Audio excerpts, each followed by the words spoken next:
Creativity is an addiction. Unplugged because we will always say yes to creativity. Totally Uncut because we all make mistakes. So let's just go ahead and turn it into a tool. This is Arroe Unplugged. I openly admit that I am a klutz. I am a total loser when it comes to walking a perfectly straight path. I'm going to trip somewhere along the way.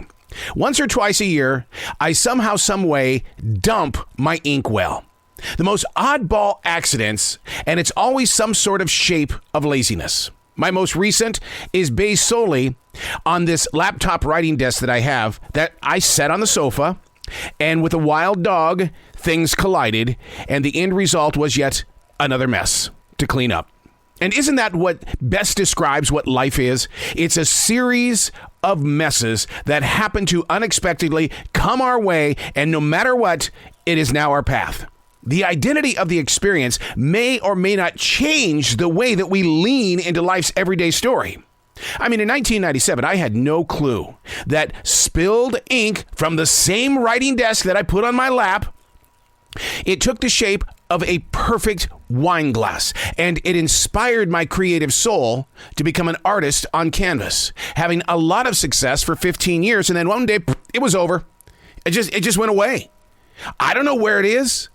But a creative mind is never in a moment of, well, can we sit down and talk about this? No, we always want to grow forward. We always want to get to that next level.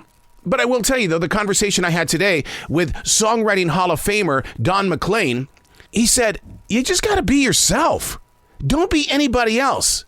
If this is what you truly want, then make it happen and stick to the plan.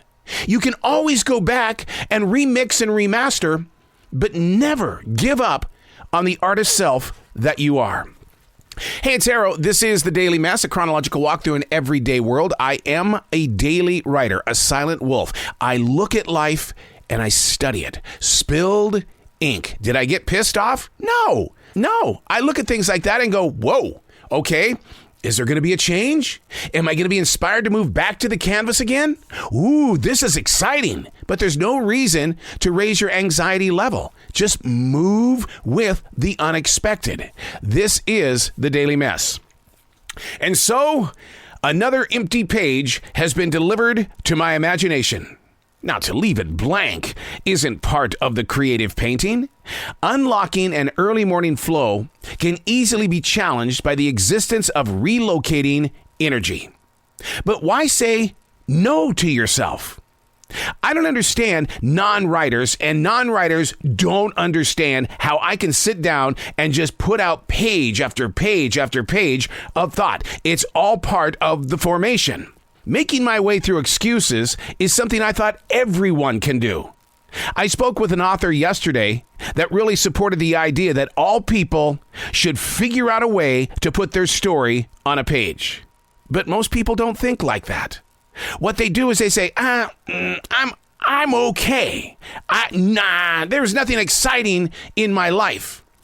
And yet, for each and every one of us, as a daily writer, yes, there is. There's always something exciting in your life. What you think is mundane could be very, very entertaining, or just something interesting to pick up and read. My mother and sister were not writers. They're now gone. My brother is gone. My father is gone. None of them wrote anything. What I'm relying on is what I've written about them.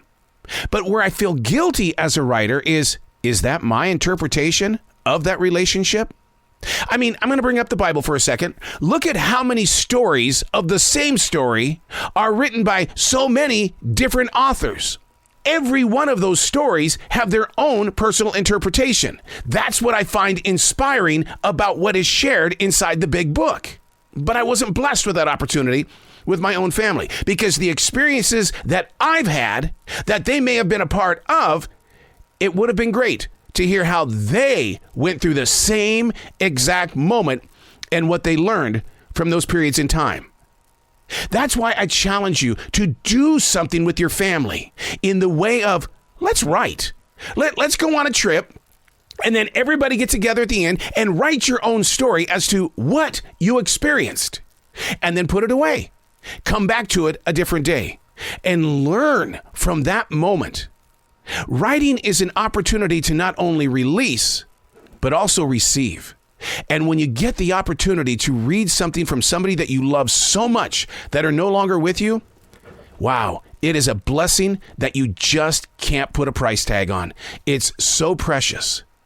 So I ask you, pick up a writing instrument. If you're getting into the holidays and you don't know what kind of a gift to give somebody in your family, get them a writing instrument and a tablet. And just say, when you get the time, just jot down some thoughts.